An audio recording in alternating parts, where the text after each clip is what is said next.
Hi everyone, welcome to my YouTube channel free online English. आज के इस video में हम एडजेक्टिव्स की लास्ट टू फॉर्म्स को डिस्कस करने वाले हैं। सबसे पहले है डिमॉन्स्ट्रेटिव एडजेक्टिव, जिसे उर्दू में इसमें सिर्फ इशारा भी बोलते हैं, और next one will be quantitative adjective, जिसे उर्दू में इसमें सिर्फ अददी बोलते हैं। तो ये दो last forms of adjectives we are going to study today. तो सबसे पहले हम demonstrative adjective की definition पे फोकस करेंगे और उसको सीखेंगे कि demonstrative adjective जो है वो noun को modify करते हैं। क्योंकि ये noun को modify करते हैं तो ये हमेशा noun से पहले यूज़ किया जाता है।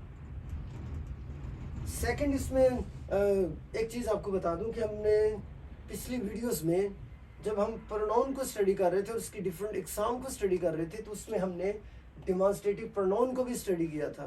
तो यहाँ पे हम उसकी जो मेजर सिमिलैरिटीज़ और डिफरेंस है वो भी हम डिस्कस करेंगे कि डिमॉन्स्ट्रेटिव एडजेक्टिव जो है वो नाउन को मॉडिफाई करता है, जैसे मैंने आपको पहले बताया। लेकिन डिमॉन्स्ट्रेटिव प्रोनाउन जो है वो एक नाउन को रिप्लेस करते हैं। That's a major difference. Similarity क्या है कि ये चाहे वो डिमॉन्स्ट्रेटिव एडजेक्टिव या प्रोनाउन हो, वो मेजर फोर हैं: this and this, that and those. अब यहाँ पे इनका इस्तेमाल देख लीजिएगा कि दिस और दीज। दिस जो है वो हमेशा करीब की चीज़ों के लिए इस्तेमाल होते हैं, और जो चीज़ें वाहद हों उनके लिए इस्तेमाल होते हैं, मतलब एक चीज़ के लिए इस्तेमाल होते हैं। दीज जो है वो भी चीज़ें जो करीब पड़ी हुई हैं, जो करीब हैं, उनके लिए इस्तेमाल होते हैं, लेकिन वो हमेशा प्लूरल फॉर्म में होती हैं। जमा मतलब एक से ज़्यादा चीज़ें जो हैं उनके लिए इस्तेमाल किया जाता है। दैट जो है वो उन चीज़ों के लिए इस्तेमाल करते हैं जो चीज़ें दूर होती हैं, और ये हमेशा एक चीज़ के लिए इस्तेमाल होते हैं। दोज जो है वो दूर की चीज़ों के लिए इस्तेमाल होता है, लेकिन ऐसी चीज़ें जो कि एक से ज़्यादा हो, मतलब जमा में हो। अब इसकी एग्जांपल यहाँ पे देखते हैं। दिस बुक इज़ माइन, ये किताब मेरी है। मैंने आपसे पहले भी कहा कि हम डिमॉन्स्ट्रेटिव एडजेक्टिव में हमेशा जो नाउन है उसको मॉडिफाई करते हैं। क्योंकि इसको मॉडिफाई करते हैं हम, तो ये हमेशा नाउन से पहले इस्तेमाल होते हैं। दिस बुक इज़ माइन, यहाँ पे बुक जो है वो क्या है जी, एक नाउन है, एक इसम है। हमने उससे पहले क्या यूज़ किया, दिस। तो यहाँ पे जो दिस का इस्तेमाल हो रहा है वो क्या है जी, डिमॉन्स्ट्रेटिव एडजेक्टिव है। ये हम इसको डिमॉन्स्ट्रेटिव प्रोनाउन नहीं बल्कि डिमॉन्स्ट्रेटिव एडजेक्टिव बोलेंगे। और एक और चीज़ यहाँ पे, चूँकि दिस जो है वो सिंगुलर चीज़ों के लिए इस्तेमाल होते हैं, इसलिए इसका जो इस्तेमाल होने वाला जो हेल्पिंग वर्ब या फिर वर्ब होगा वो भी सिंगुलर होगा। यहाँ पे आप आर नहीं लिख सकते। अगर आर लिखेंगे तो ये सेंटेंस हमारा रॉन्ग होगा। This book are mine, wrong. Correct sentence होगा दिस बुक इज़ माइन, क्योंकि ये सिंगुलर है और यहाँ पे जो नाउन है वो भी सिंगुलर है, तो इसलिए हमारा हेल्पिंग वर्ब और वर्ब भी सिंगुलर होगा जी। दूसरी जो एग्जांपल है वो देखेगा। Those tables are very beautiful, कि वो मेज़ बहुत ही खूबसूरत है। यहाँ पे जो टेबल्स हैं ये हमारा नाउन यानी इसम है। अब जो लफ्ज़ यहाँ पे दोज है वो इसको मॉडिफाई करता है, इसलिए हमने बिल्कुल करीब इसे इस्तेमाल किया। क्योंकि ये दोज जो है हमेशा प्लूरल फॉर्म के लिए इस्तेमाल होते हैं, इसलिए इसमें इस्तेमाल होने वाला जो हेल्प वर्ब या वर्ब है वो भी क्या है, वो भी प्लूरल है। अब नेक्स्ट एग्जांपल देखिएगा यहाँ पे। आई मेट बॉब येस्टरडे, कल मेरी बॉब से मुलाकात हुई। That boy is so funny, वो लड़का बहुत ही फनी है। अब यहाँ पे डिफरेंस क्या आ रहा है, यहाँ पे बॉब जो है वो हमारा नाउन यानी इसम है,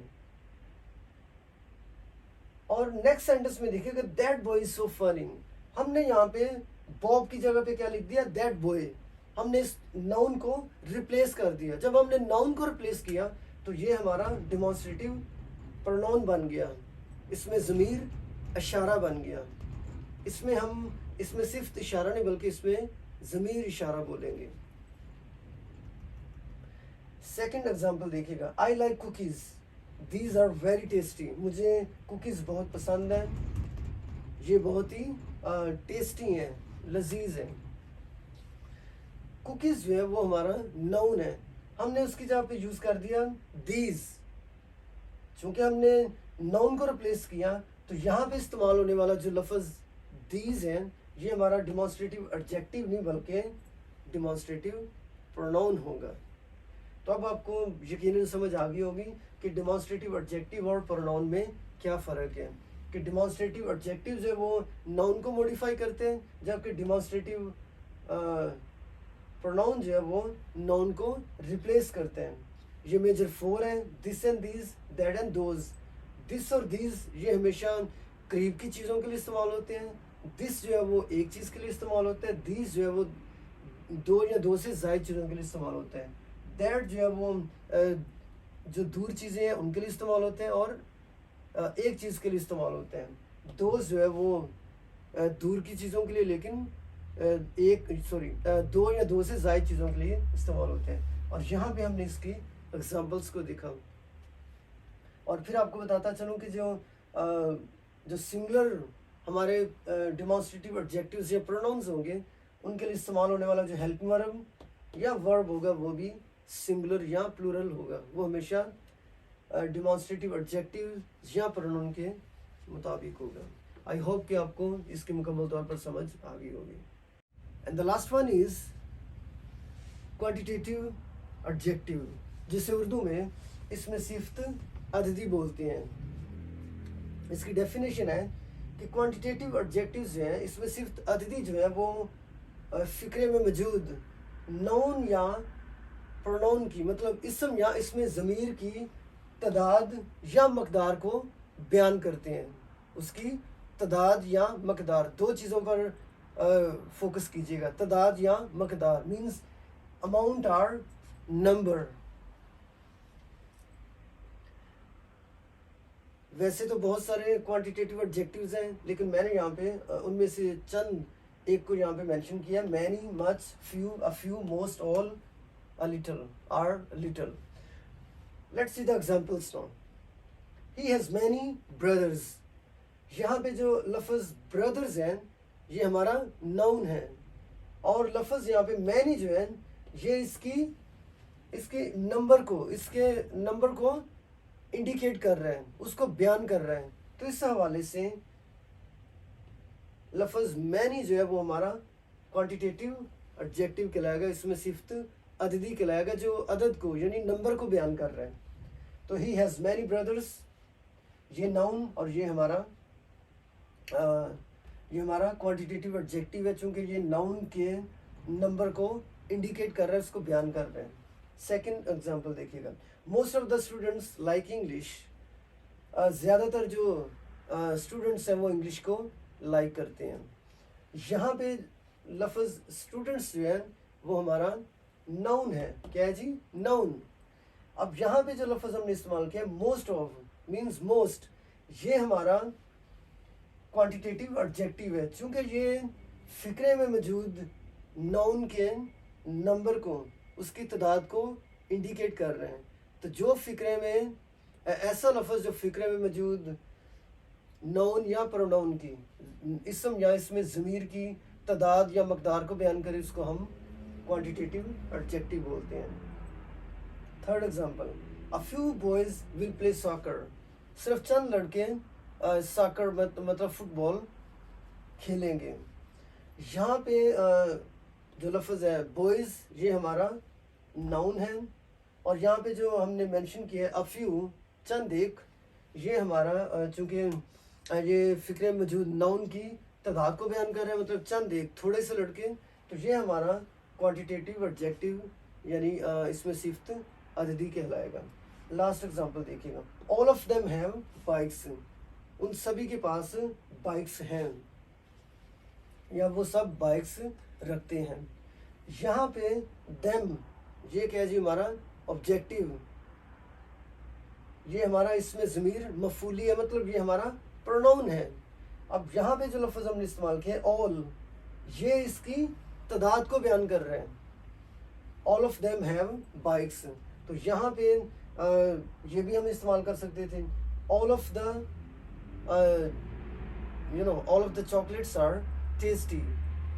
तो यहाँ पे अगर हम यहाँ पे वर्ड लिखेंगे चॉकलेट, तो ये इसकी ऑल ऑफ द चॉकलेट्स, ये भी उसके नंबर को बयान करेगा। आप डिफरेंट तरह के और भी सेंटेंसेस इस्तेमाल कर सकते हैं। एक चीज़ जो आपको हमेशा याद रखनी चाहिए वो ये कि क्वांटिटेटिव एडजेक्टिव्स जो है हमेशा फ़िक्रे में मौजूद नाउन या प्रोनाउन की तादाद या उसकी मकदार को बयान करते हैं। ये उनमें से चंद जो यहाँ पे मैंने लिखे हैं, और भी बहुत सारे क्वांटिटेटिव एडजेक्टिव्स हैं, और यहाँ पे हमने उनकी एग्जांपल्स को डिस्कस किया। आई होप कि आपको ये वीडियो अच्छी तरीके से समझ आ गई होगी, और इसमें जो हमने क्वांटिटेटिव एडजेक्टिव्स और डेमोंस्ट्रेटिव एडजेक्टिव्स को स्टडी किया वो भी आपको बेहतर तरीके से समझ आ गई होगी। इसी तरह से please keep watching and keep learning. So see you in the next video. In the next videos, I'm going to discuss about adverb.